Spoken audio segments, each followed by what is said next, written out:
I remember when I was young, I used to sit with my dad every once in a while when he listened to a shortwave radio. That thing picked up stations from all around the world.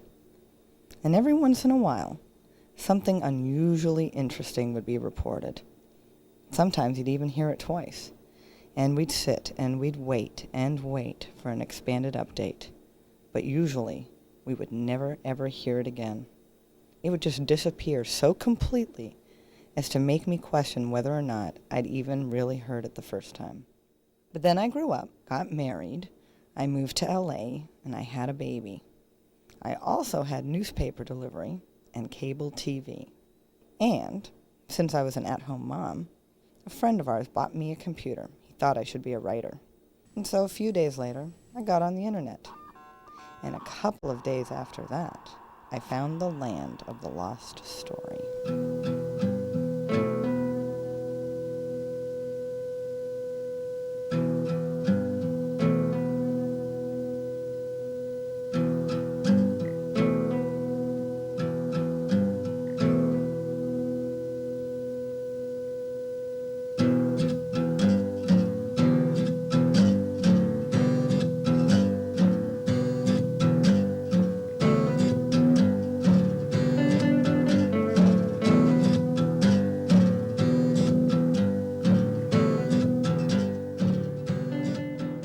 I also found the other side, the reverse angle, the rumors and innuendo.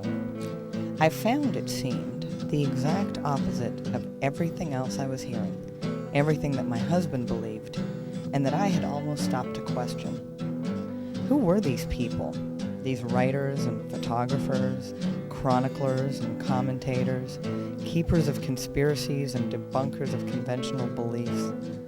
Were they just paranoids? People with too much time and willing keyboards? Were they really destructive liars, faceless members of some vast right-wing conspiracy? That's what my husband believed.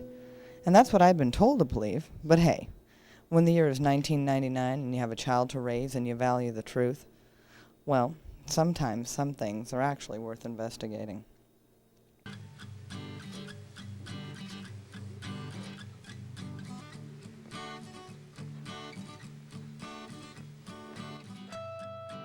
Urban legend and conspiracy fodder numero uno, Area 51, a rumored top-secret installation in the middle of Nevada, and therefore, not one of the easiest places to find. Now we have to go to Area 51. Nobody knows where it is. In fact, I asked the guy, he says, no, I don't think it's a real place. Yes, it is. And it's about 80 miles north from here. North on what highway? You have to use 95. Okay. You go through Reno, you know. Get up 95, pass Indian Springs, pass Betty. Betty's about 50 miles. Then 30 more miles. That's where the Area 51 is. And it's right there on I-95. Yeah, but it's down behind the mountains right there. Right. So there's no way to get in over there because there is a guard, you know. There's a guard, but are there signs and fences and... It's only said, don't trespass. That's what it said.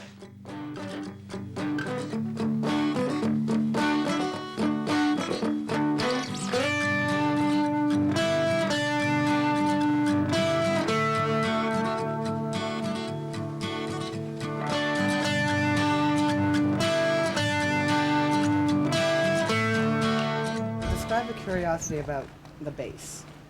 Well, I grew up in the Highland Park district of Los Angeles, which is about 4 or 5 miles from what is now Hollywood Burbank Airport. It used to be Lockheed, and that used to be their Skunk Works plant back then, and that's where they were building their state-of-the-art aircraft that were being tested over here. So that's where I heard about this general region, not anything real specific other than there was a place called Groom Lake out here, and it was a hellhole for the workers because there was nothing to do and it was hot, but they were testing aircraft, and I've always been interested in aircraft, so I've always been fascinated. Plus the fact that they deny that it's here adds to the mystery. Now they still don't deny it's here. They still officially deny that it's here. A little over 2 years ago, they went to the trouble of planning a story that although it's never officially been here, It's been closed down and moved from here now. In the June 1997 issue by Jim Wilson, the science editor of Popular Mechanics. He came out here in January of that year late. I spoke with him here at the end. And, he said that I have a source at the Pentagon that's told me that everything has been moved. And I informed him that that was incorrect because I'd been keeping track of activities. And he told me where he was going to go, and I said, well, if you want to go out there, go ahead. That has really nothing to do with Area 51. It's a bombing range boundary. It's about 8 miles from where you want to be. But I don't want to discourage you, go ahead. But take this little side trip, and I gave him specific times and things that he'd see. And I assumed that he'd do that. He actually used a couple of my photos in his article, which we'd agreed to before he left, but then he contacted me later. And then he sends me an advance copy of the magazine along with the check and my photos back. And he'd ignored everything I told him. He hadn't checked it out. He wrote it like, there's no guards around, none of this is there, it's all been moved. And if he'd have been standing in the middle of the road at about 3:40 by the boundary, he would have been run over by the worker bus. You don't get to be a science editor without checking out things that you're told, especially when somebody makes it that simple for Right. you. But I was told that he'd published something that he might have gotten into trouble with over national security on another matter, and basically they held that over his head, threatened prosecution, Right. and said, we want you to run this story. And so they gave him the story they wanted it, and he did it under his byline. As the story goes, the U.S. government came into possession of an advanced technology in the desert outside of Roswell in 1947. Certainly at that time, we're a year and a half out of World War II. We're within a few miles of where the nuclear bomb was developed. Certainly there would be a national security issue because they wouldn't know how to treat this, and they treat it as a potential enemy initially, and then there'd be a good reason for secrecy. We don't know what happened, but we know something happened. The thing that all of us around here are convinced of is that something happened in 47 they've been lying about since, military cover-up. One day they announced it, the next day they said it was weather balloons, and all that sort of thing. So what I'm saying is, you probably haven't had that much experience with the government, but they'll lie to anybody, anytime in the folly of national security. See, oh, it's national security, bang, bang, we don't want you to see. And it means just that to them.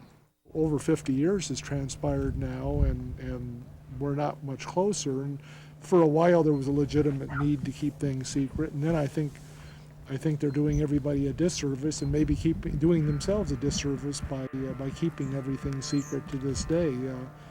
This much time has passed. If these things presented some hostile front to us, I don't imagine we'd be here having this conversation after all that time.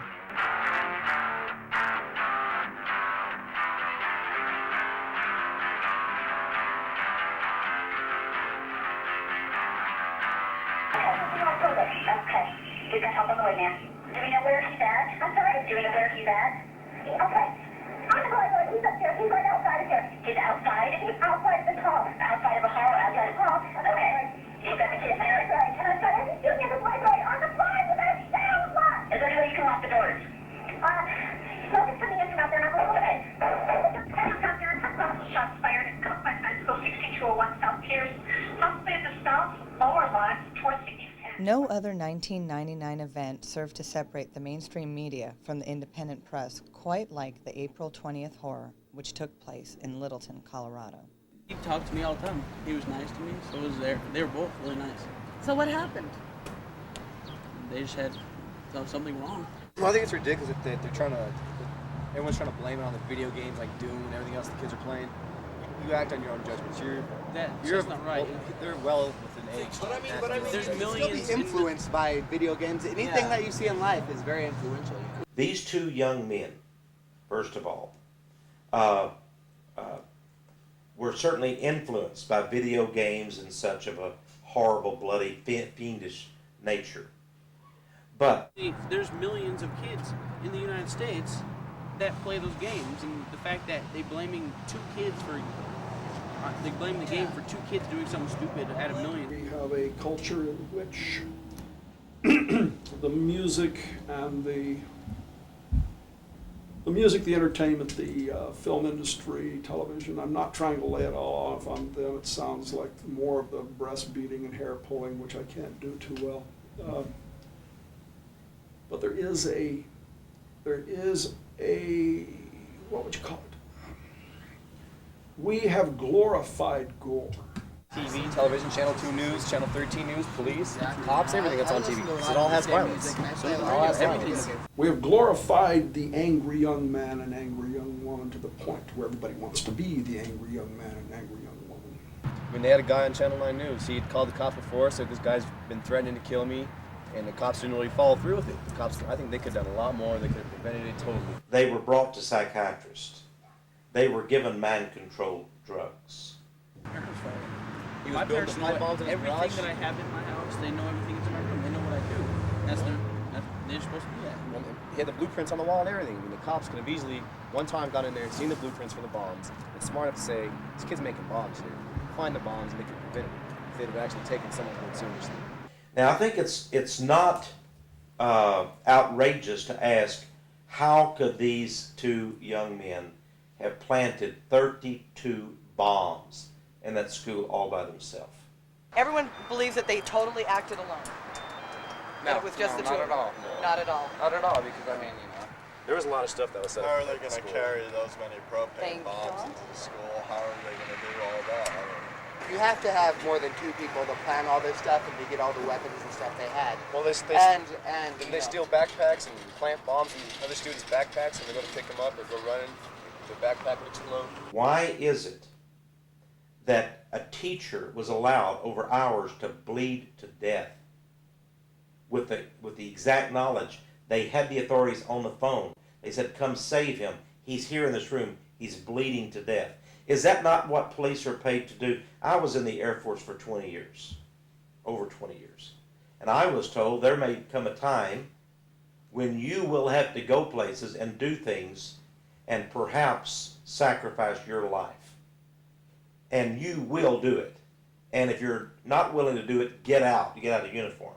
These people were law enforcement officers. They're also trained. They're trained with SWAT teams. What have we spent millions of dollars for our law enforcement to do? Go in and protect the innocent, the vulnerable. They should have gone in the building.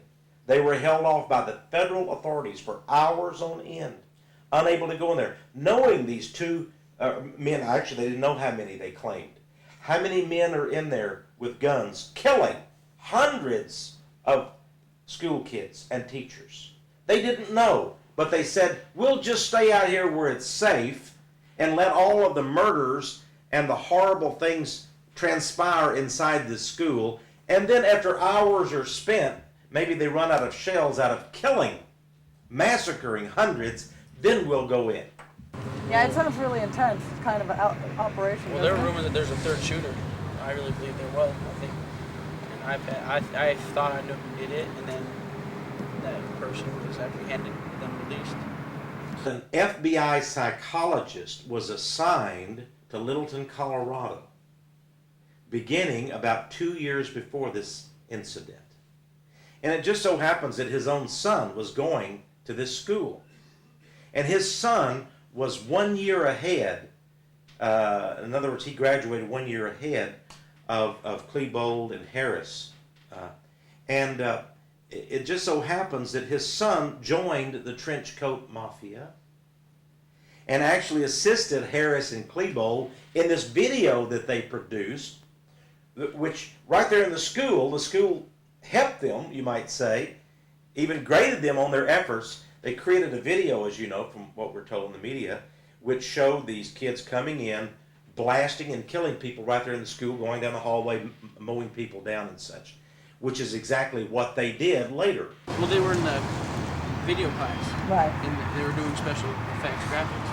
And what they did is on Independence Day, you know, when UFO shoots a beam down in the White House and blows it up, Right. they did the same thing, but they did it over the school. Interestingly enough, it was an FBI agent's son, who was a year older than them, who assisted them. Now, he graduated from school and went on. Now, this very FBI agent was assigned to the case. He, in fact, is the FBI agent in charge of the Littleton incident.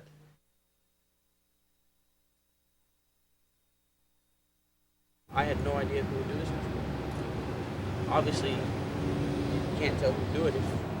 I know a lot of people. I didn't count one person that I thought would do it. Right. And it ended up being someone I knew that I thought would do it. You can't tell. Anyone here in your group see the shooter? I did. We did. We heard big gunshots, and I said it was gunshots, and Heather was like, no, it wasn't, and then she got up, and then I got up, and we walked over there, we saw two guys with guns, and we saw a really tall guy in a black trench coat, and then we saw two girls on the ground. She was on the ground, she had blood all over her, and then another girl tried to help her, and then after that, we just went.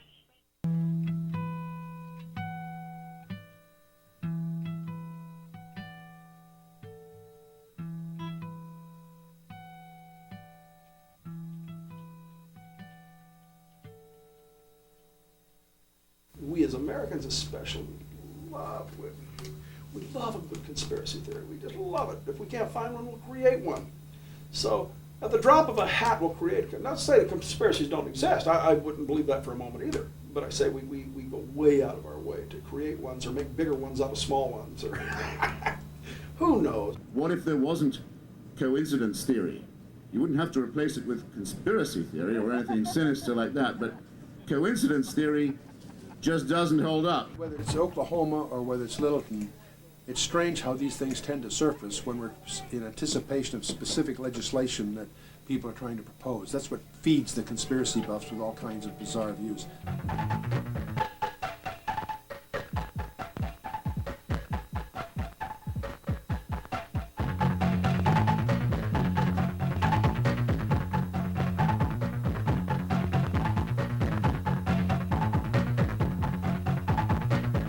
Now, a lot of people say that the National Guard has replaced what was the militia. That's not exactly true. There is still a state militia. They're a fairly well organized organization. We don't have any specific ties to them. But I think, again, the public gets confused when they think of the militia that they see in Oklahoma and Ohio and some of these other areas, and the militia when it's discussed in North Carolina. Because like I said, we've got a very well organized militia, and in fact, a couple of the leaders I've known personally, and are ex-military personnel, and are in it for the good of mankind. The whole gun ownership thing is a much more complex question, and it's tragic that these interests prey upon the naivete of the American people to use the incidents like Littleton to promote that. Just as they did at Oklahoma City, the Mura office building thing, there's never been a connection between the principals that were charged with that and the militias.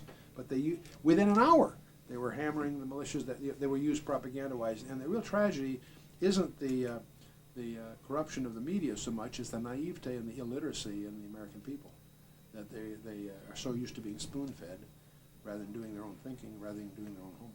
Every time some idiot picks up a gun and does something stupid, some other idiot, under the guise of some intellectual suit mentality, jumps up and starts screaming, outlaw, outlaw, outlaw, outlaw everything, outlaw guns, outlaw bullets, outlaw, hey.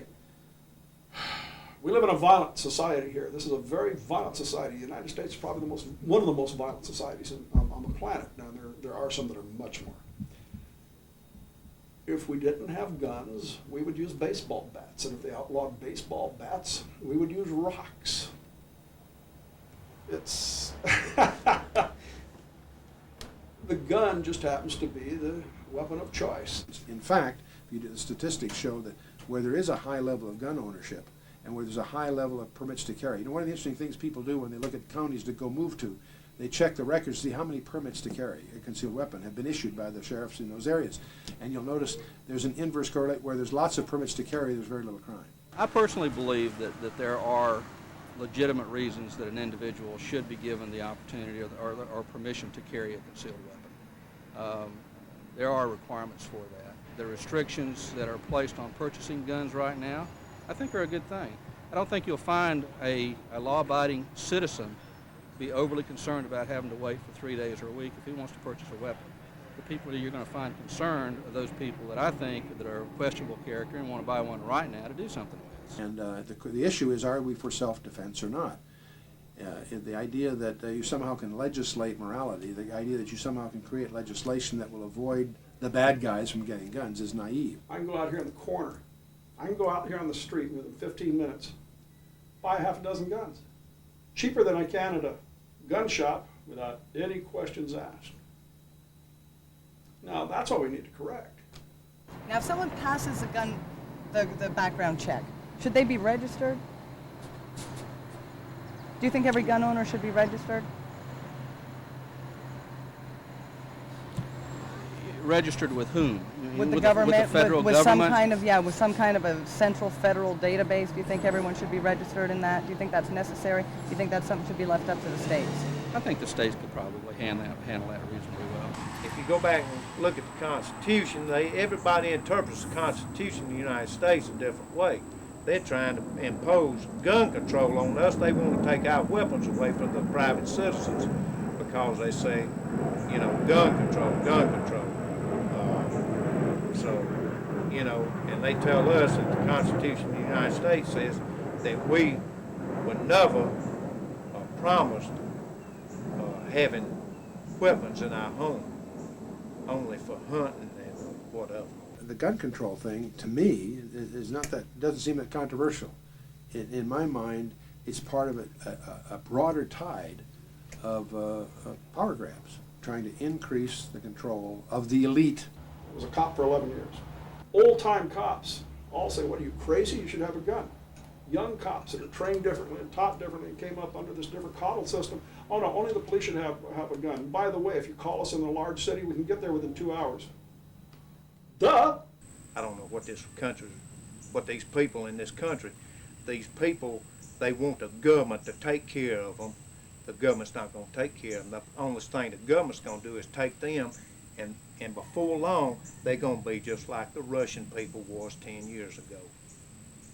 If you don't do this, we send you over there. We take your kids and do this and do that. I mean, it's a coming thing. You know, anybody can look at it and see it.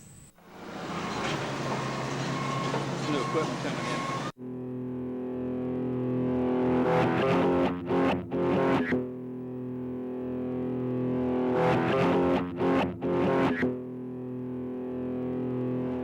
As far as governments are concerned, government's big business. It's probably the biggest business when you get right down to it. Government is big business, so expect it to react like business. It will take care of itself before it'll take care of you. Government will feed itself before it feeds you. Yeah, a lot of people, senators or whatever, they make a career out of the government, and we pay, the American people pay for their livelihood. Free Republic, a conservative online forum, and Judicial Watch, an independent public interest organization, they were joining together on July 24th at a rally in the nation's capital.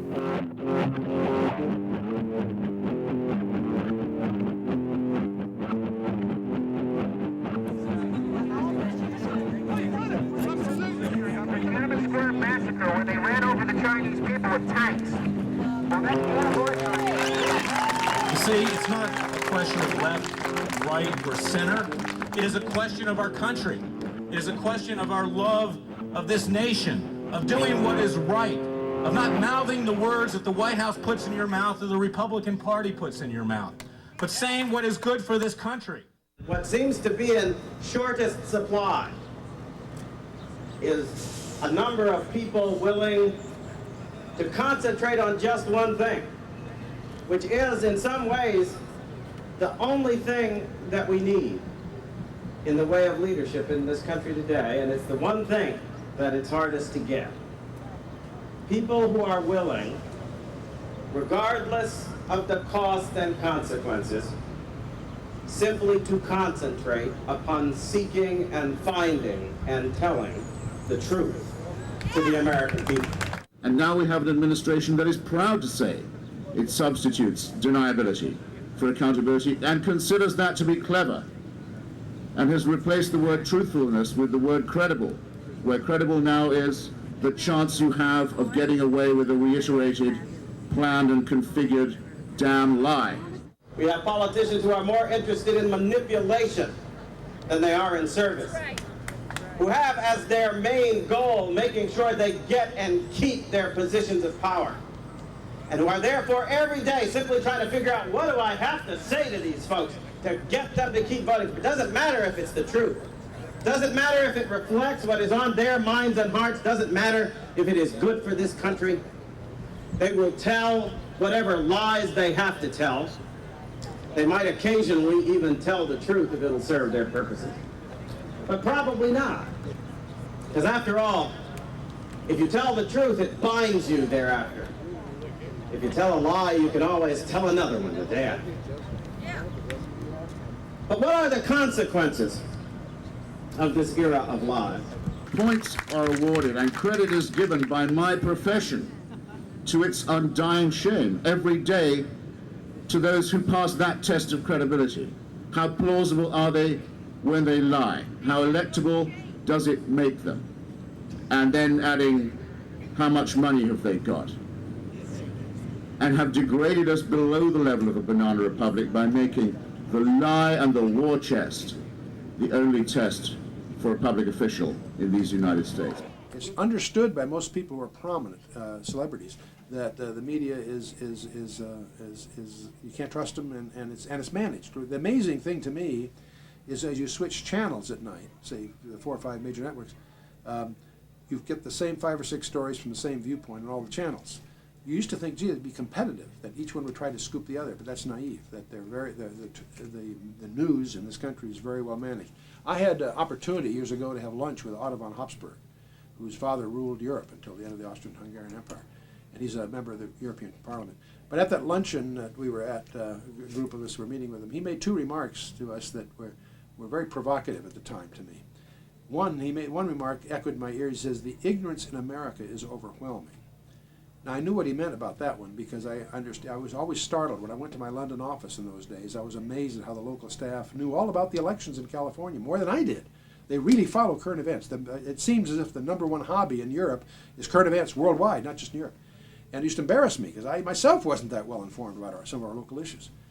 So I knew what he meant, that Americans, all they care about is what were the ball scores last week and not what's really going on in the world.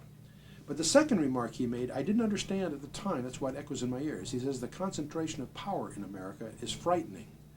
When he made that remark at the time, I didn't understand it. And since then, I think I understand what he means. There was, about 15 years ago, there were 2,200 independent newspapers in the United States. And today, all but 5% are owned by just a small number of families. The concentration of power in the media is really terrifying. And coupled with that, especially with television, coupled with that, the media takes pride in its ability to form opinion rather than to inform the electorate. I believe that the root of that indifference is the same as the root of that passivity, that lack of activism in the reclaiming of our rights, which leaves us now in a position to be despoiled of them.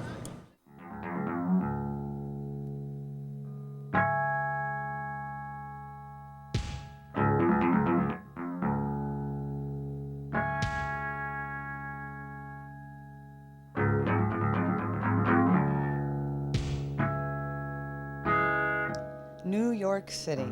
Rumored to be approaching police state status, we stopped in to catch up on friends, events, and a little downtime.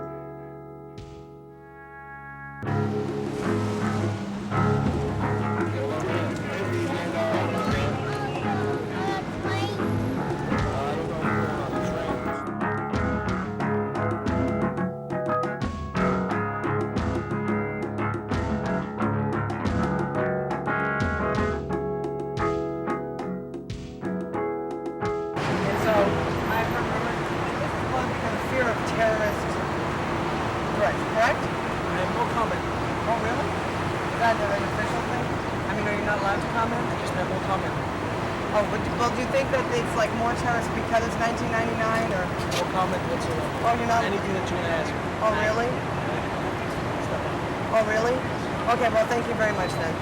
Did you get bored here? No comment. Can you answer any questions? Are you on City Hall duty also? Yes. Oh. So you can't answer any questions? Oh, no. Okay, so here we are in front of City Hall, where, as you can see behind me, there's all sorts of yellow and orange tape, and we can't go up, we can't go in. But anyway, nobody's talking. And, as usual, New Yorkers don't really seem to care. Gosh, what is it? Do you live here in New York City, sir? I do. And I would like to know, how do you feel feel about the fact that you cannot walk up the steps of City Hall? I take it in stride. I think it's, part of all the construction that's going on. But they had this shut down before for terrorists, remember? That's why they initially put it up. And then what do you think about this? Well, I think it's pretty ugly looking, but I think eventually maybe it'll look attractive. But in the meantime, it's a real eyesore, considering that this is the height of the tourist season. So aesthetically is what displeases you the most? Right. Because you were probably going to go up there anyway. I mean, I really don't care about the politics or the access issue, but it offends me aesthetically as a New Yorker. The fact, sir, that you cannot walk up the steps of City Hall. Well, they did this barricade because of fear of terrorists. Right. Because of what happened with the World Trade, they felt that terrorists could walk in, plant a bomb in there. Just a scheme by the Giuliani administration to keep protesters and people that don't agree with them away. I find it mildly interesting that you can't walk up these steps into this building any longer. I think it's disgraceful. Do you? Absolutely. And it's typical Rudy Giuliani. I think it's Fort Giuliani, isn't it? You can't get in there. No, I can't. And they also cannot answer any questions. Well, why should they answer any questions, Patty? You know the answer anyway. You're a member of the public. Why should you know? I know. Police department, you understand, we're in a police state right now. I don't have much stock in government, so I'm an anarchist. I feel like, you understand, the cops, you understand, are doing things beyond the cause of duty that they shouldn't have to do, you understand, to keep you from having a good time in this city. This city is not New York no more. And it never will be New York no more with this government that we got running it right now. I'm distrustful. I'm not a paranoid person. I don't believe in conspiracies, but I think everything is a huge smokescreen. And I'm totally skeptical about anything that comes out in the media. I don't think there's any difference really in any of the political parties. We have a greater slavery going on now than we've ever had in the South. Something I've fought hard for, worked hard for to get out of a different situation in the South. All of a sudden, you understand, here's 1999, we're in the same situation we did, you understand, in the 1960s. And I think that we need to stick together. You know what I'm saying? Stick together, work together and live in happiness and harmony instead of killing each other and fighting each other all the time. Are we angry? Why should we be angry? We're making $10 million a fucking year playing basketball. We're making $13 million playing baseball. Why should we be angry? Us as black people, be able to work together is not really working out. With thousands of years of wisdom, well, they say in the I Ching, corruption starts in the head of a rotting fish. White man don't run this country more. The white man have lost his throne. He don't run this country no more. He got other race of people running this country. He sells this country. It's like Machiavelli's book, Prince. I think governments scramble people so badly and exhaust them that the average citizen, taken in New York City, they're so distressed just working or trying to put food on the table. They have no time to communicate with each other. We're getting weaker and weaker every day. No, not by nobody else destroying us, but by us destroying ourselves.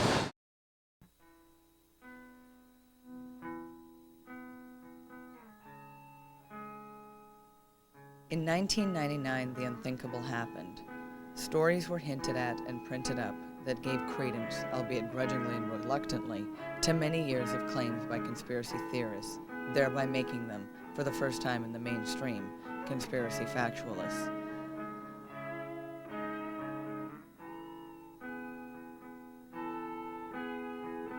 We didn't know how much would eventually come out this year. However, we did know that in Waco, Texas, 86 Americans burned to death under dubious circumstances and splintering cover-ups, and that we had been led to believe that they deserved it. These are David Koреш's underground rooms. He was telling the people a year in advance the government would come and kill him, and he was building underground as fast as he could. There's remaining foundation in this area. At the front of the remaining foundation is an underground room that was under the building itself. It took us 4 years to find the escape tunnels coming out of that room because there was a deliberate effort to conceal them, I think. The doorways to the tunnels were cemented shut and the room was lined with plywood like there weren't any doorways. Yeah, the 75 men around our building and they're shooting at us at Mount Carmel. Mount Carmel? Yeah, tell them they're children and women.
son has become a 1999 story, so I just want to ask what you think if the truth will actually come out now about Waco.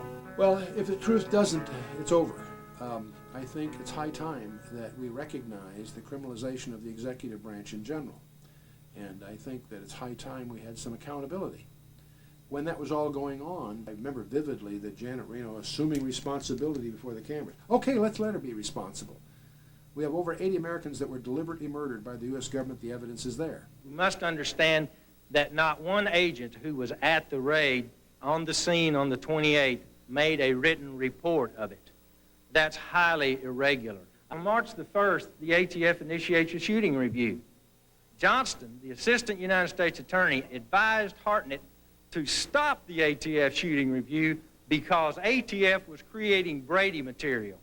Brady material, ladies and gentlemen, is information that might tend to show that someone accused is innocent. They tried to explain this to say, well, that just meant, you know, we don't want to, compromise the prosecution. You don't want to compromise the prosecution by revealing evidence that might tend to show that somebody is not guilty of the charges? Well, that's not where we are in this country, I hope. There's never been accountability at Waco. And not only was it a bungled thing by the BATF, the cover-ups, that to me is as scary a crime as the event itself. What could be called an infantry tank maneuver. We notice the tank, this is the tank smashing into the building. And we'll also see gunfire, multiple gunfire, on the outside of the tank to the rear of the tank. Right now we're seeing a close-up view of exactly the same thing. The important thing to notice is the gunfire, multiple rounds being fired from at least 2 different positions. And it's about 10 bursts in approximately 2 to 3 seconds. And according to our calculations, it indicates that both positions are firing automatic weapons. There needs to be, somewhere along the way, one would hope that, these things will be, that truth will be served. Koresh's survivors number around 35. But that were in the building? 9 people came out of the fire. 9. Yeah, a lot of them are serving 40 years, 25 years. Oh, they mostly went to jail to become political prisoners. I think part of the problem is that there aren't any clean hands to go after this. You know, there isn't an Elliot Ness or whatever to get into the act.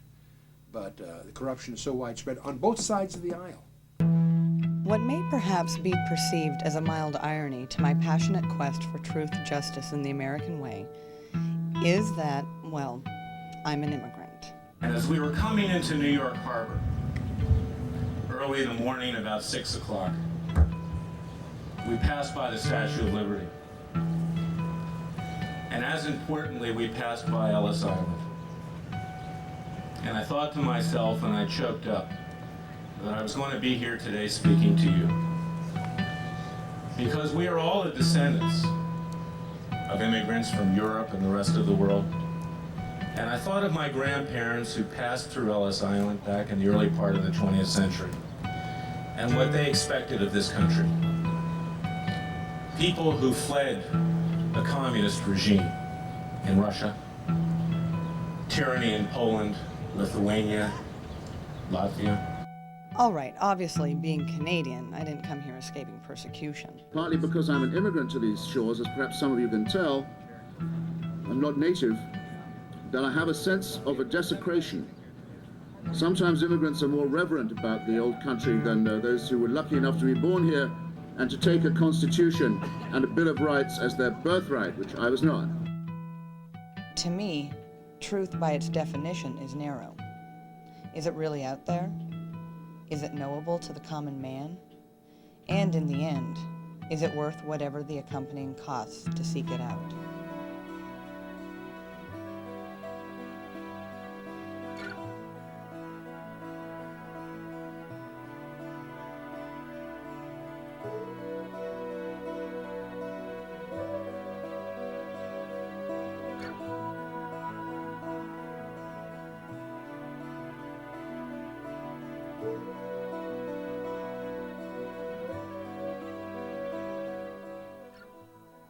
I'm not egotistical enough to think that our Creator, call him what you want to, created this. We don't even see the end of what the universe is. I'm trying to stay with the nuts and bolts end of it. I don't want to get into meaning or origin. It would seem to me unreasonable to believe that we're alone here in this vast, so vast it's incomparable to the human mind, this vast universe. There's too many billions of suns out there that have planets going around them that could be comparable to ours to not say some sort of intelligent life exists. Two of us here had reasons to believe that attended the last international conference on the origin of life. And the thing we noticed was just the atmosphere of pessimism amongst the non-theists, that there is no way to explain the origin of life. We now know it happened rapidly on planet Earth, that it happens rapidly with oxygen present, then there's no possibility of a natural explanation. You're forced to concede that it must be supernatural.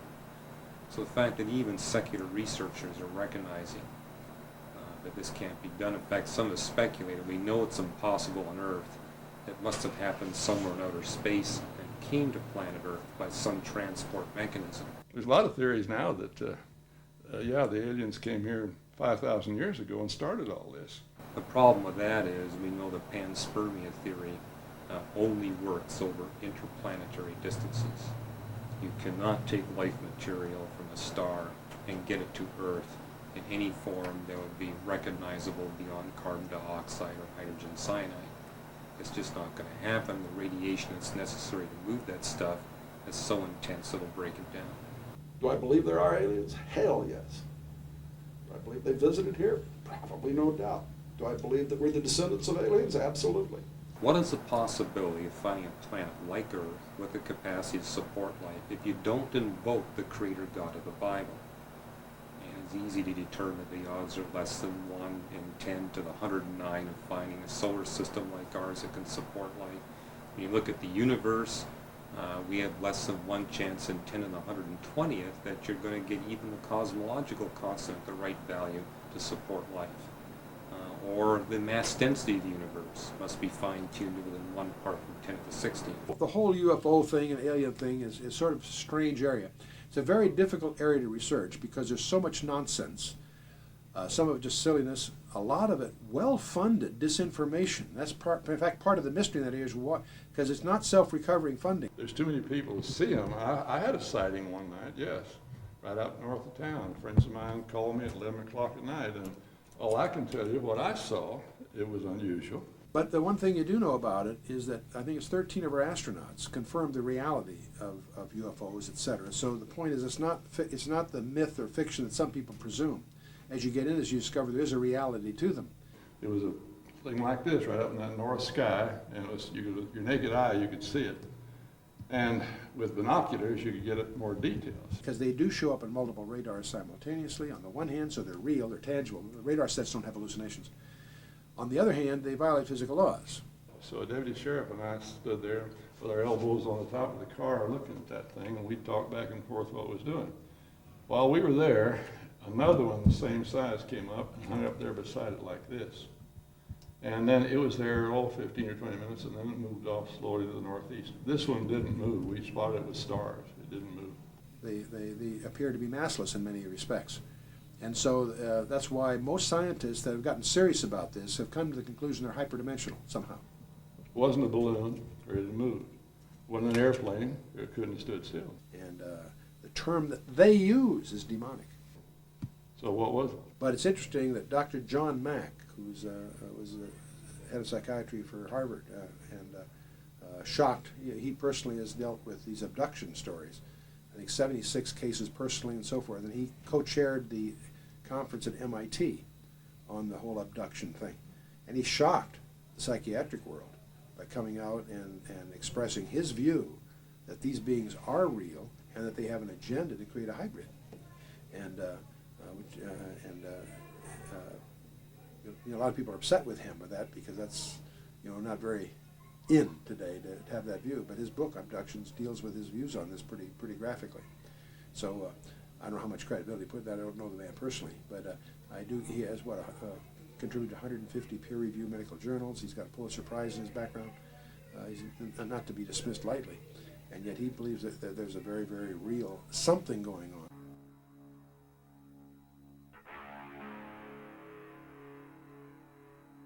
What do you think about aliens? I don't think there are any. At one time, I thought that there were, simply based upon documents that I'd seen while I was attached to the intelligence briefing team, the Commander-in-Chief of the Pacific Fleet. At that time, and even for many years afterwards, I did not believe that the government would use me in that way. I had devoted my whole life to government service. I had been in the Air Force, I was in the Navy, I was a river patrol boat captain in Vietnam, I had proved myself, I had combat ribbons with the V for Valor. There was no doubt of my loyalty to my country.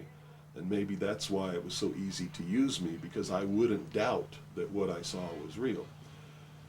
But over the years, I've done a lot of research. And what I've discovered is there's no proof existing anywhere that extraterrestrials are real, or that have ever visited this planet, or that they exist anywhere in the universe. There is not one shred of evidence anywhere. There is lots of evidence, tons of it in fact, that there are a group of people collectively known as the Illuminati who want us to believe in some extraterrestrial threat from space so that they can cause a world government, bringing together of all the people to resist that external threat. And the first time that I saw any reference to that, I was reading some papers from the Carnegie Endowment Fund, and there was a record of a speech. It was a dinner for Viscount Ishii of the Japanese delegation, the Japanese imperial delegation, in 1917. And John Dewey was one of the speakers. And the first sentence out of his mouth, as I was reading this, I almost fell out of my chair, because this was in 1917, and he said the best way to cause all the people of the world to come together in one world government and end war forever would be if we were attacked by some other species from some other planet. And boy, that just clicked with me, and I knew that that this is just another scam. This is the age of deception. There's no doubt about it. And then 8 times during Reagan's administration, he inserted almost the exact same phrase into 8 of his speeches. And it's a scam. That's what I can tell you. What they call UFOs, these craft that fly around the sky, are real. But they're not piloted by some little green guy from some other planet. They're owned and operated by the United States of America for one, the Soviet Union for another, probably Great Britain, Canada. I think the first really operable ones were probably manufactured in Western Canada, in the wilderness, in a place especially built to create those machines, like we created the Manhattan Project, and the same kind of secrecy surrounded it. So the technology is real. It's been kept secret, and it's been used to promote this concept that there's an alien threat to this earth.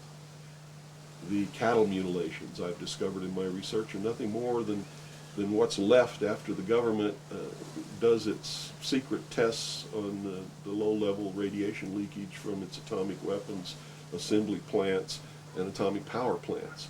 It's a low-level radiation monitoring project.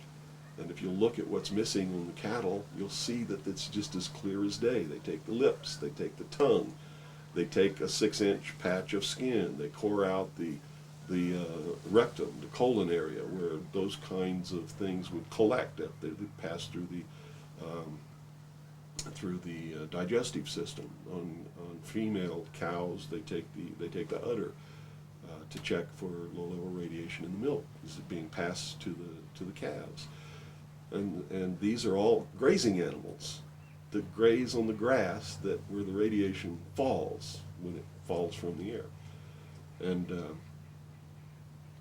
it's just an incredible deception. And I'm just amazed that people have fallen for it in the manner that they have, in the absence of any proof whatsoever. I mean, they cite hearsay as proof. Well, what about all of the alien abductions? They're not abductions. They're the results of a tremendously successful and very sophisticated mind control operation, all of which has been in development Well, they started working on those kinds of things since before World War II. But they have perfected them. On my website, I have a patent of a machine that can read your brain waves, can recombine them in a computer and send them back to you and make you think things happened that never happened. I mean, you can't get a patent for something like that unless it really works. You have to prove it to the patent office. It works. A patent was issued. And this is just one of the things that snuck by them that hasn't, because when people invent things like this, they're sucked up by the government immediately, and then they're put behind the veil of national security and classified, and then nobody knows about them. But every once in a while, something sneaks by them. And when you do these searches in the patent office, and the trademark office, and in the copyright office, you come up with some real gems once in a while, and that was one. Also, the congressional investigations into the intelligence community has revealed the existence of these programs. I mean, there's no secret about it. It's documented. Project Artichoke, Project MK Ultra, MK Naomi. You know, I could go on and on and on all day long. And you know, if you had the time in your movie, we could lay out all the documentation, which is official government documentation, and prove beyond any shadow of a doubt that it's true. But that's what it is. It's not extraterrestrials coming down. The human body cannot pass through walls or roofs, or through windows that are closed. You know, this is all the product of the imagination and people's willingness to believe something because they want it to be true. I don't know why they would want it to be true.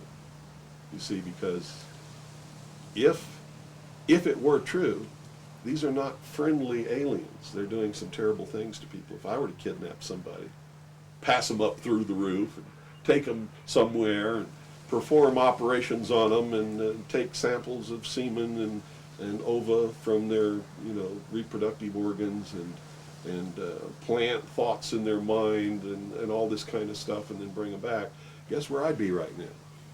Be in prison. That's kidnapping. It's criminal. It's a terrible thing.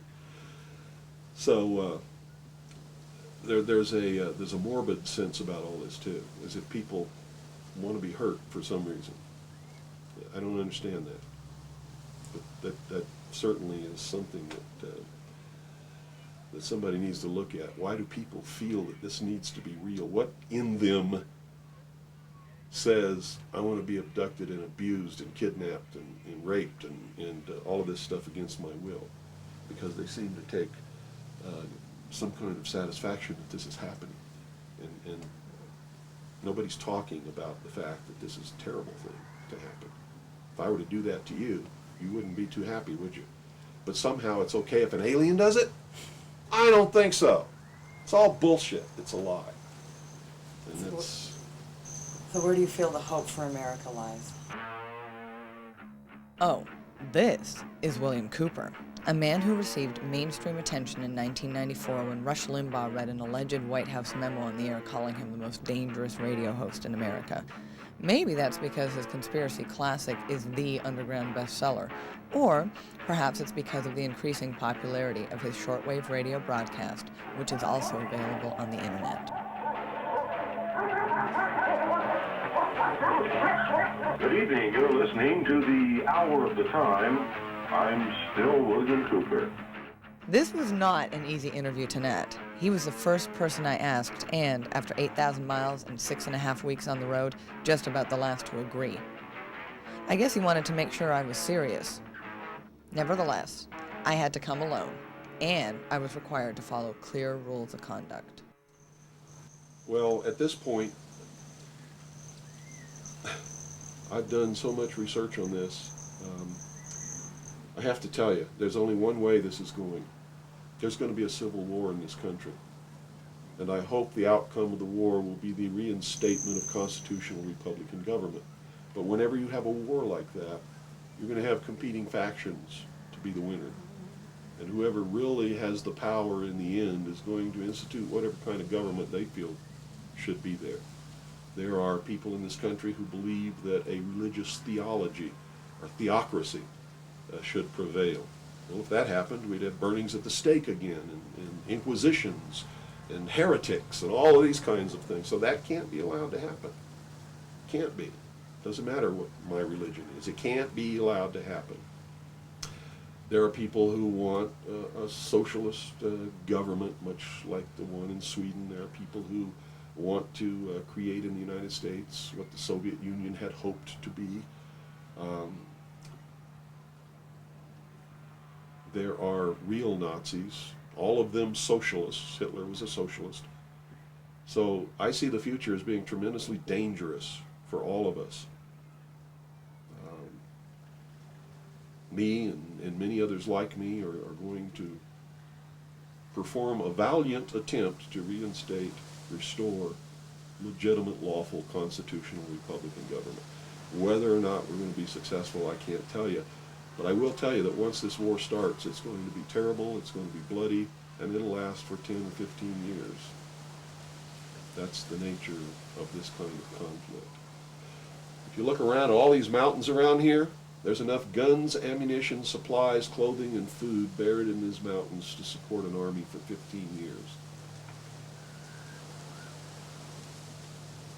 And I don't think the American people realize that they're on the brink of a civil war.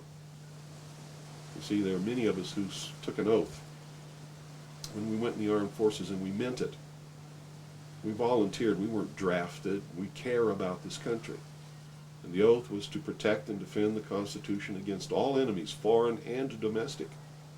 And we will fulfill that oath, even if it means we die in the process of doing it. It's that simple.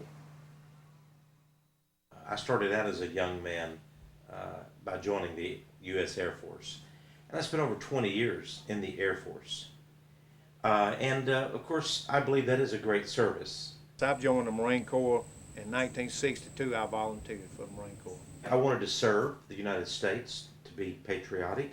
They ask you if you belong to any organization, such as the Ku Klux Klan or anything like that, anything, the Mafia, if anything foreign to your, or if you're a communist, if it's foreign to your country, and you either answer yes or no. If you answer yes, they put you out. If you answer no, they swear you in. You take allegiance to your Constitution of the United States, protect your country with your life. Let me tell you this, all of you, all across the nation and around the world, patriots are everywhere. By patriots, I mean men and women who deserve freedom.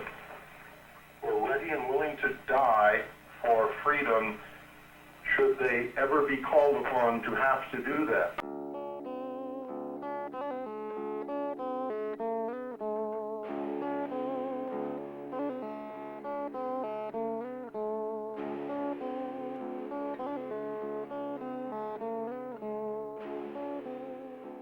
What do you think about Y2K? Just another Happy New Year. It's a random number picked by man. Hey, ask a Jew. It's not the Y2K. The majority of the people on this planet are running on calendars that aren't anywhere near the year 2000.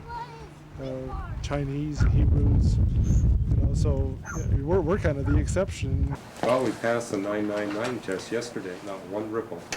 So that's going to make it really hard to push a Y2K disaster scenario.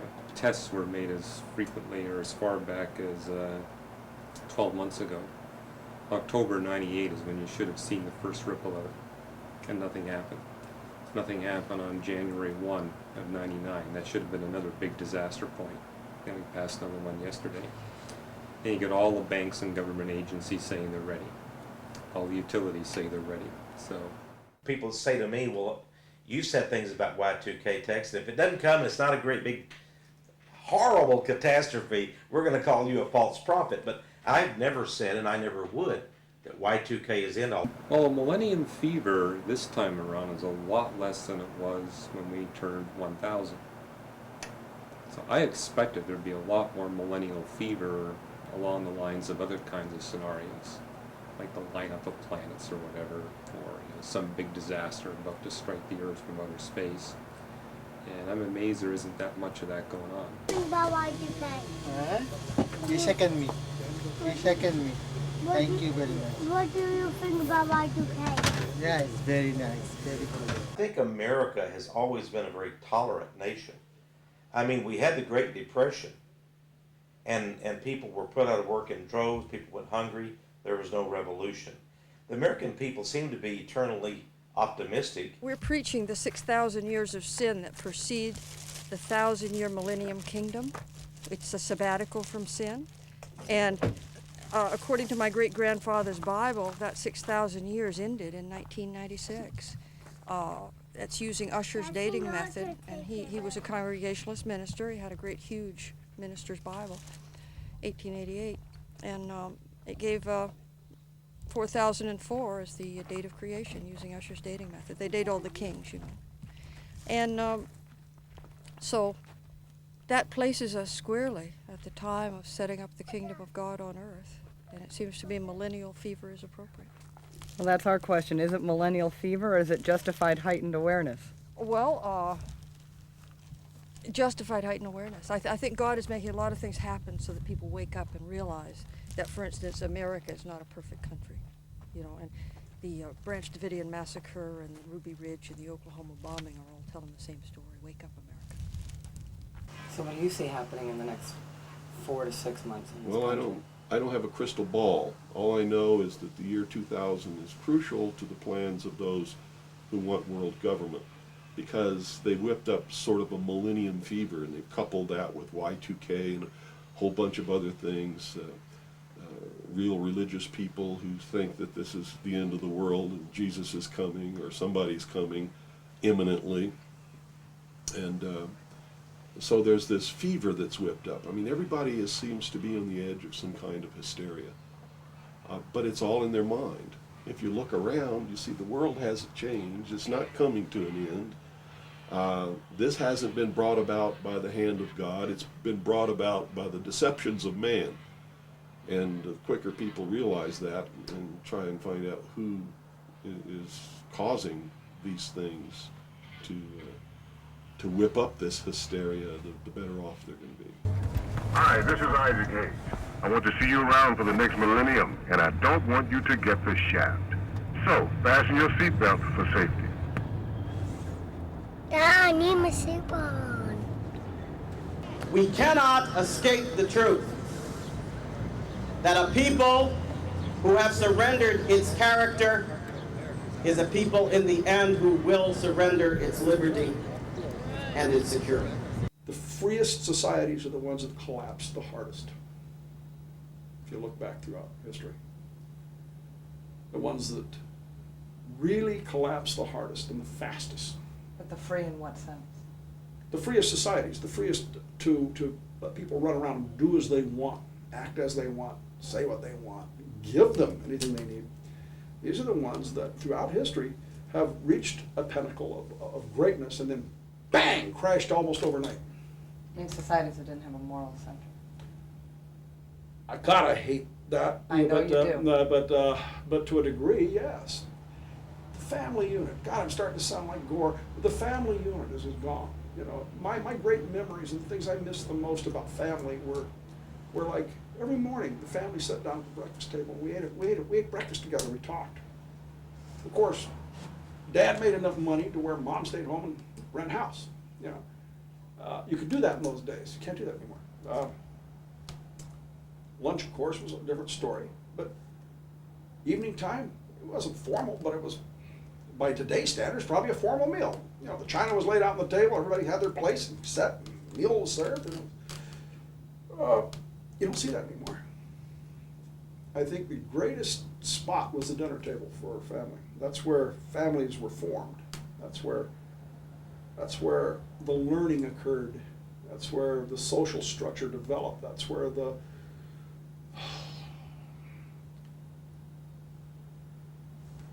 moral parameters were established. In my family, that didn't mean it was rigid. We were always encouraged to find our own, because my father was the first to tell you that the morals of what somebody else decided was right for you. And only you can answer the truth for it. However, the idea was there. We don't have that. You know, real fractured, loose concepts of family. Everybody on their own. everybody doing their own thing. Where do you learn? How do you learn values? By whatever schmuck on the street takes you under their wing for whatever purpose, you know. Mothers, be careful, teach your kids, because they come to me, I'll take advantage of them. I have no doubt that I will take advantage anytime I can. Because they make it so fucking easy. That's why. If you don't teach your kids at home, somebody in the streets will teach you.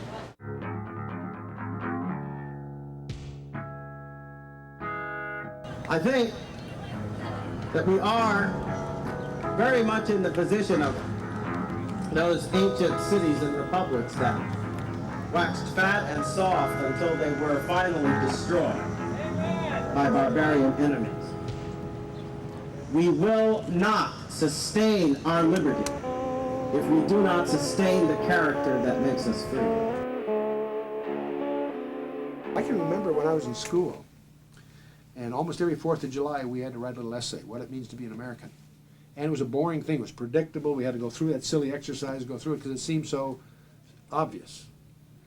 I don't think there's probably one person in 20 that I know that could tell me in writing what it does mean to be an American. What's unique about it being American? It's not a democracy, we're not the first or the last.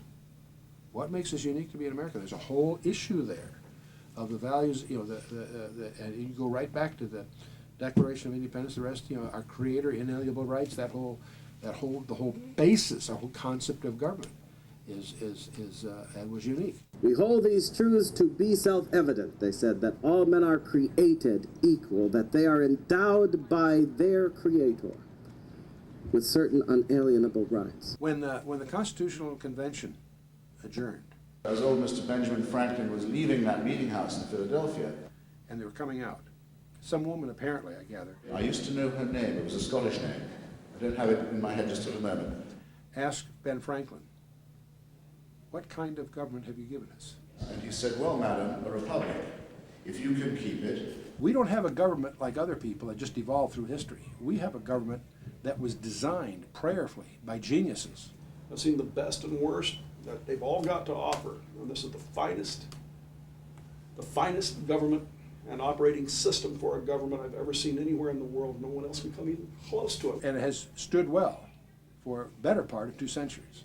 That now we've abandoned. We've let the revisionists strip our heritage away, and it's tragic. If we were as strong and as wise and as wonderful as some people try to claim we are because of our technological advances and all this, then we wouldn't have spent the last 50 and 60 years destroying our liberties.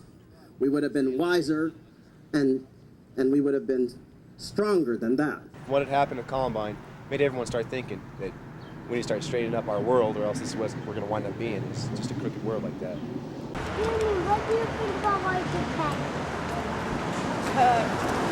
It's a good thing. Can we ask you a question, sir?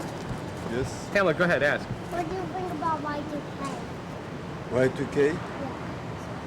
Well, I think that's, you know, that just proved the man is not so wise as they say he is. But, you know, there is God in heaven who is wiser, and he loves you. He sent his son Jesus to die for you, that you may live forever. God bless you, sir. Back in California, I reflect on several things. The people we met, the things they said, and who they really might be. Are they lunatics, liars, or heroes?